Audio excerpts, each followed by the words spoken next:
Alright, the last access modifier is the protected access modifier. This one is a lot like the default modifier, with one difference.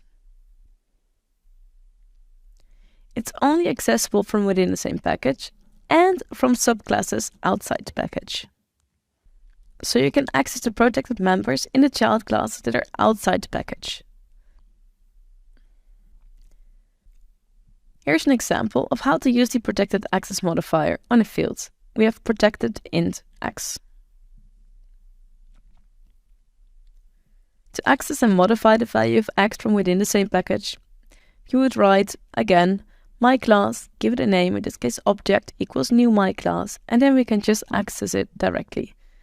This cannot be done in unrelated classes outside the package. We can also have protected methods. In this case, we have protected void print message.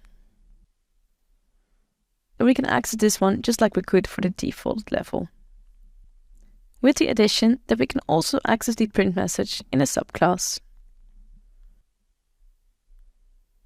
So we have seen 4 access modifiers in Java. Before we check out protected in IntelliJ, I'd like to show the access modifiers from least strict to most strict. What I think is a bit counterintuitive is how default is more restrictive than protected.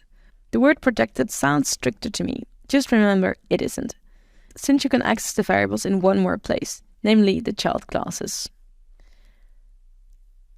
This is a concept that we have not seen yet, but we'll see soon. I'm actually going to show it to you in the next video, where we're going to see protected in action in IntelliJ.